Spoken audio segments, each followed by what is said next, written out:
Hello! In this tutorial, I'll show you how to modify a block perimeter without redrawing it.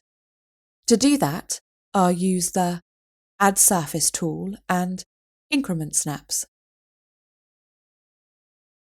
Add Surface is a powerful tool that allows you to modify all or part of a block surface. You can access the full tutorial from Designbuilder's website here. This page contains our extensive range of free tutorials, including an introduction to the software and more details on Designbuilder's key capabilities and workflows. The tutorials are all short, enabling you to quickly and easily view the most important details in your areas of interest. They provide an excellent guide for anyone wanting to evaluate Designbuilder.